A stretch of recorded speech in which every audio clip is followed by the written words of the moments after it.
सुप्रभात मेरे प्यारे विद्यार्थियों। आज हम पाठ 12 कंचा शुरू करने जा रहे हैं। तो चलिए देखते हैं क्या है इस पाठ में। वह नीम के पेड़ों की घनी छांव से होता हुआ सियार की कहानी का मजा लेता आ रहा था। वह मतलब एक लड़का जिसका नाम है अप्पू। हिलते डुलते उसका बस्ता दोनों तरफ झूमता खनकता था। स्लेट कभी छोटी शीशी से टकराती तो कभी पेंसिल से। यूं वे सब उस बस्ते के अंदर टकरा रहे थे, मगर वह ना कुछ सुन रहा था ना कुछ देख रहा था। उसका पूरा ध्यान कहानी पर केंद्रित था। कैसी मजेदार कहानी, कौवे और सियार की। सियार कौवे से बोला, प्यारे कौवे, एक गाना गाओ ना, तुम्हारा गाना सुनने के लिए मैं तरस रहा हूँ। कौवे ने गाने के लिए मुंह खोला तो रोटी का टुकड़ा जमीन पर गिर पड़ा।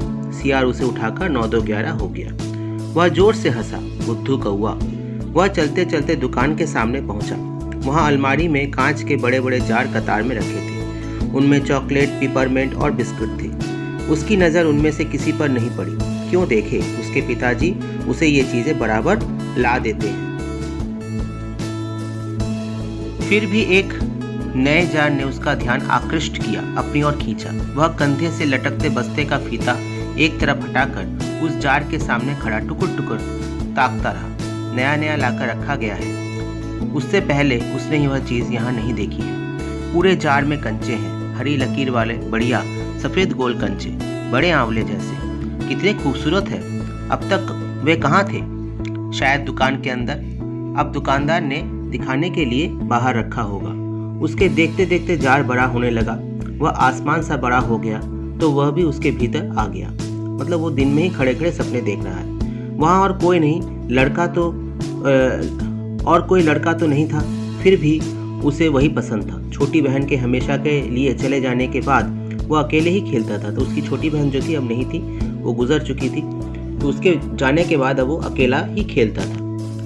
वह कंचे चारों तरफ बिखेरता बड़े मजे से खेलता रहा। तभी एक आवाज़ आई, लड़के, तू उस जार को नीचे गिरा देगा। वह चौंक उठा। जार अब छोटा बनता जा रहा था। छोटे जार में हरी लकीर वाले सफ़ेद गोल कंचे, छोटे आंवले जैसे। सिर्फ 2 जने वहाँ हैं, वह और बूढ़ा दुकानदार।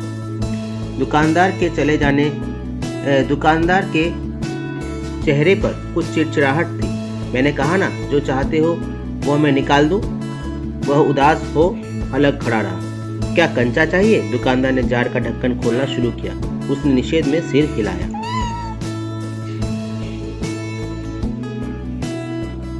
तो फिर सवाल खूब रहा, क्या उसे कंचा चाहिए? क्या चाहिए उसे खुद मालूम नहीं है। जो भी हो, उसने कंचे को छूकर देखा। जार को छूने पर कंचे का स्पर्श करने का एहसास हुआ। अगर वह चाहता तो कंचा ले सकता था। लिया होता तो। स्कूल की घंटी सुनकर बस्ता थामे हुए दौड़ पड़ा। देर से पहुंचने वाले लड़कों को पीछे बैठना पड़ता है। उस दिन वही सबके बाद पहुंचा था, इसलिए वह चुपचाप पीछे की बेंच पर बैठ गया। सब अपनी अपनी जगह पर है। रामन अगली बेंच पर है, वह रोज समय पर आता है। तीसरी बेंच के आखिर में मल्लिका के बाद अम्मू बैठी है। जॉर्ज दिखाई नहीं पड़ता। लड़कों के बीच जॉर्ज ही सबसे अच्छा कंचे का खिलाड़ी है। कितना भी बड़ा लड़का उसके साथ खेले, जॉर्ज से मात खाएगा ही। मतलब जॉर्ज से हार मानेगा ही। हारने पर यूं ही विदा नहीं हो सकता। हारे हुए को अपनी बंद मुट्ठी जमीन पर रखनी होगी। तब जॉर्ज कंचा चलाकर बंद मुट्ठी के जोड़ों की हड्डी तोड़ेगा। यही उसका नियम था। जॉर्ज क्यों नहीं आया? अरे हाँ, जॉर्ज को बुखार है ना। उसे रामन ने यह सूचना दी थी। उसने मल्लिका को सब बताया था। जॉर्ज का घर रामन के घर के रास्ते में पड़ता है। अप्पू कक्षा की तरफ ध्यान नहीं दे रहा है। मास्टर जी, उसने बड़ी हड़बड़ी में पुस्तक खोलकर सामने रख ली। रेलगाड़ी का सबक था। रेलगाड़ी पृष्ठ 37।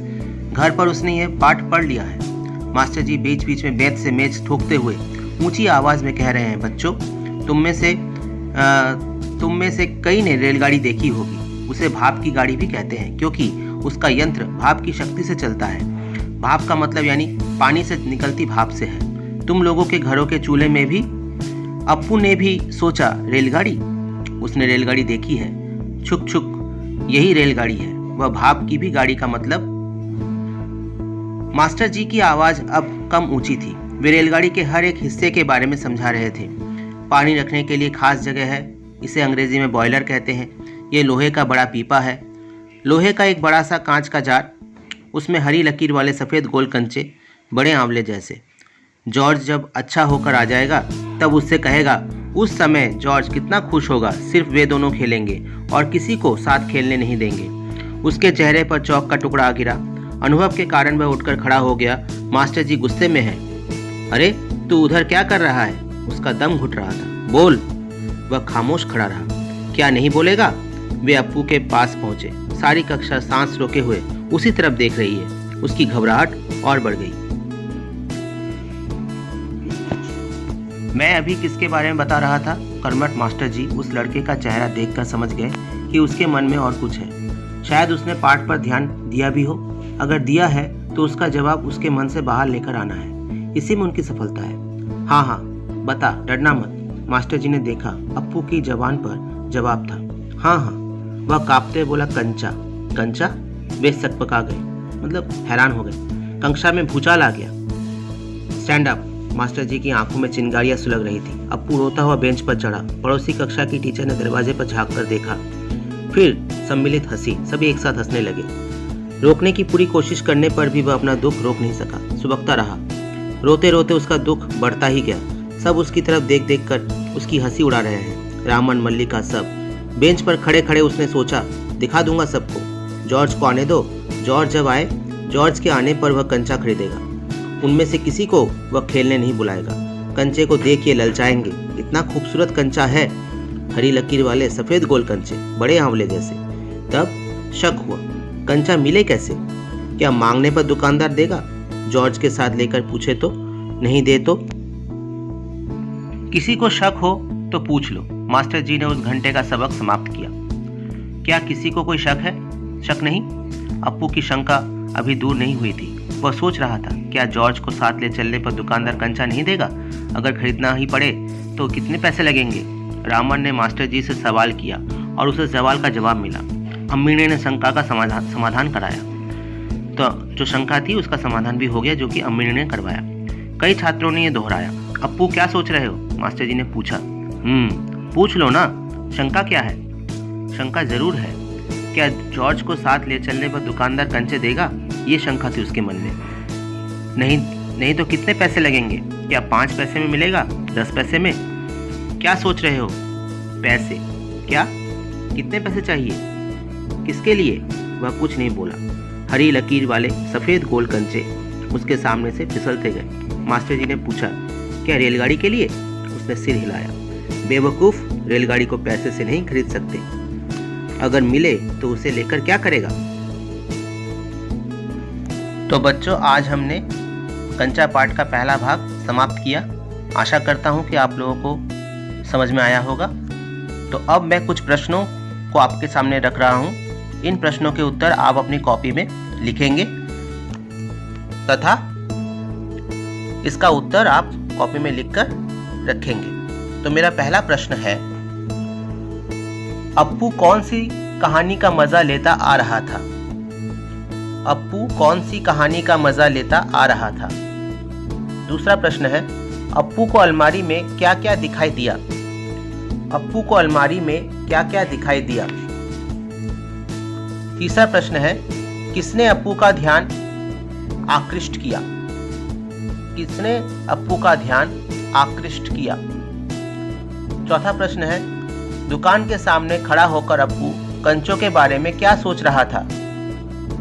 दुकान के सामने खड़ा होकर अप्पू कंचों के बारे में क्या सोच रहा था? पांचवा प्रश्न है, दुकानदार के चेहरे पर चिड़चिड़ाहट क्यों थी? दुकानदार के चेहरे पर चिड़चिड़ाहट क्यों थी? तो बच्चों, ये 5 प्रश्न आपको दिए गए हैं। इन 5 प्रश्नों के उत्तर आप अपनी कॉपी में ज़रूर करिए। ठीक है, तो सभी सुरक्षित रहिए, स्वस्थ रहिए। तब तक के लिए सभी को बहुत बहुत धन्यवाद।